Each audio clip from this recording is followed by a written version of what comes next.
Art doesn't live in museums. It lives in our culture, our politics, and our collective memory.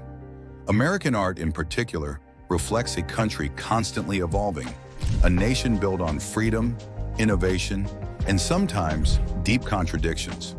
From heroic portraits and abstract splatters to pop culture icons and massive mountain carvings, American art tells a story of struggle, triumph, and identity. In this video, we're counting down the top 10 most famous American artworks of all time. These are the pieces that define a nation. Number 10, Christina's World by Andrew Wyeth, 1948. At first glance, it feels serene. A young woman in a pink dress lies in a sunlit field, gazing longingly at a distant farmhouse. But Christina's world is no ordinary landscape. The woman, Christina Olson, suffered from a debilitating neuromuscular disorder that left her unable to walk. Refusing to use a wheelchair, she chose to crawl across the fields of her family's rural Maine home. Wyeth, moved by her resilience, painted this haunting image to capture not physical limitation, but the immense strength of will. The house in the distance becomes a symbol of longing, of dreams out of reach. There's no path, no road.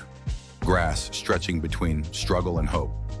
Today, this piece hangs in the Museum of Modern Art in New York, quietly reminding visitors of the power found in perseverance.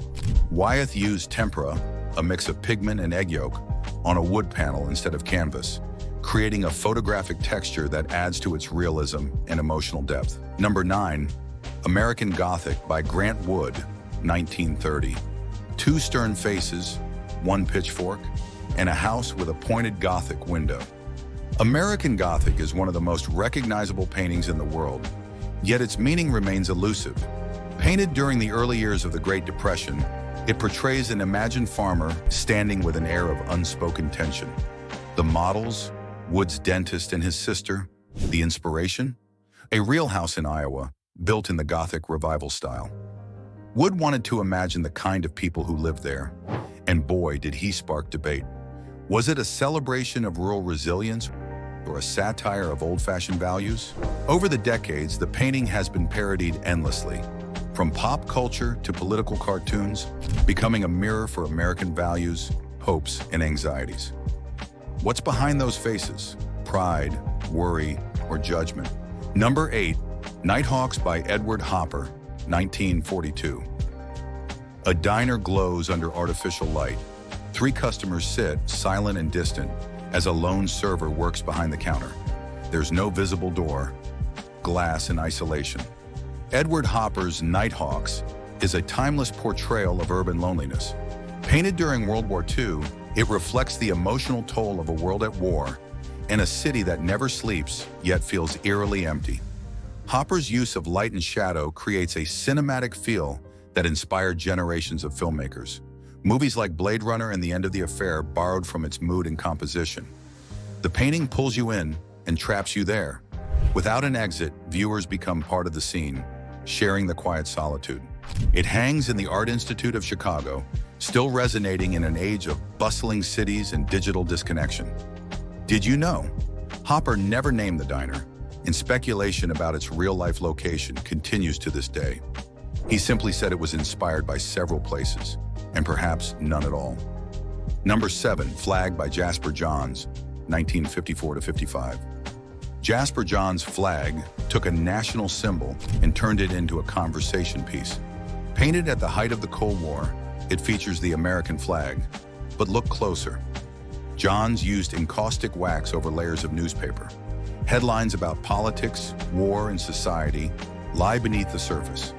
Is it patriotic or provocative? That question defined Johns' early career. To some, it was a tribute to American ideals. To others, a critique of blind nationalism. That tension is what made Flag so powerful and so iconic. The work launched the pop art movement alongside contemporaries like Andy Warhol and helped shift the art world's attention to bold conceptual statements. Johns dreamed of the flag one night and painted it the next day. The layers of newspaper underneath include actual stories from the era, embedding history into the work. Number 6, Campbell's Soup Cans by Andy Warhol, 1962. Andy Warhol's Campbell's Soup Cans took a common grocery item and elevated it to high art.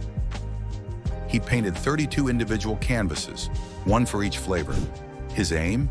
To blur the lines between art, fame, and consumerism. Warhol said, "I used to have the same soup for lunch every day for 20 years. Became a mantra for mass culture." His soup cans weren't about food, they were about identity, repetition, and the cult of celebrity. This series helped launch pop art, a movement that embraced and critiqued American capitalism. Today, it's one of the most famous works in the world. Number 5.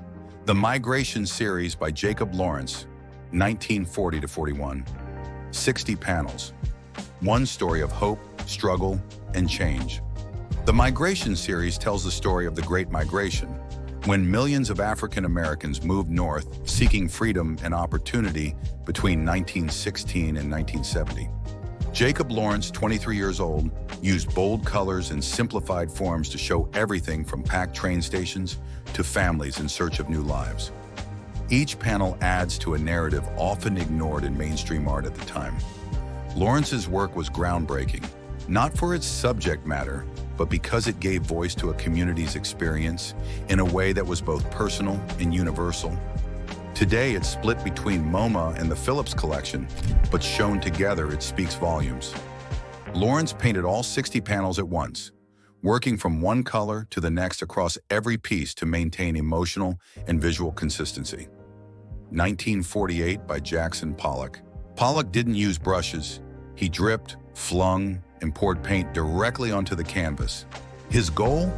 To capture pure emotion. Some say it looks random, but to Pollock it was a dance of energy and release. Viewers either love it or hate it, but no one forgets it. In 2006, it sold for a reported $140 million, one of the most expensive paintings ever sold. Number 3, Washington Crossing the Delaware by Emanual Leutze, 1851. Heroism dramatized. Emanual Leutze's Washington Crossing the Delaware is larger than life, literally. Over 12 feet tall and 21 feet wide, it captures General George Washington leading troops across an icy river during the Revolutionary War. Painted in Germany, it was meant to inspire revolutionaries in Europe as much as Americans. The real crossing? Cold, dark, chaotic. But Leutze's version? Epic and idealized. Even with its historical inaccuracies, like the flag that didn't exist yet, the painting became a symbol of leadership, bravery, and national identity. Today, it hangs in the Metropolitan Museum of Art, towering over visitors with patriotic drama. Number 2, the Great Wave's impact on American art. It's not American, but its influence is. Hokusai's The Great Wave off Kanagawa is one of the most recognizable images in the world. Its bold lines, dramatic composition, and stylized form deeply influenced American artists, from impressionists to pop artists. It inspired the flowing lines of Art Nouveau, the patterns in graphic design, and even modern tattoos. In American art, it's a symbol of how global ideas reshape local creativity. Hokusai created it at age 70, showing that age is no barrier to artistic greatness. Number 1, Mount Rushmore, 1927 to 1941. 4 colossal faces carved into a mountain. Mount Rushmore is arguably the most famous and controversial work of American art. Located in South Dakota's Black Hills, it features George Washington, Thomas Jefferson, Theodore Roosevelt, and Abraham Lincoln. Sculpted by Gutzon Borglum and 400 workers over 14 years, it was meant to represent the birth, growth, and preservation of the United States. But behind the grandeur lies deep controversy. The land belongs to the Lakota Sioux, and many view the monument as a symbol of colonization and broken treaties. The very act of carving into sacred land turned this patriotic tribute into a flashpoint of cultural tension. Still, each year, over 2 million people visit this mountain of faces, drawn by its scale, symbolism, and spectacle. Whether you see it as a national treasure or a historical wound, Mount Rushmore forces us to confront how art and history intertwine. Does greatness justify controversy? Can national pride and respect for history coexist on the same mountain? Let us know your thoughts in the comments. From silent fields to explosive splashes, from soup cans to mountain faces, American art is bold, diverse, and deeply human.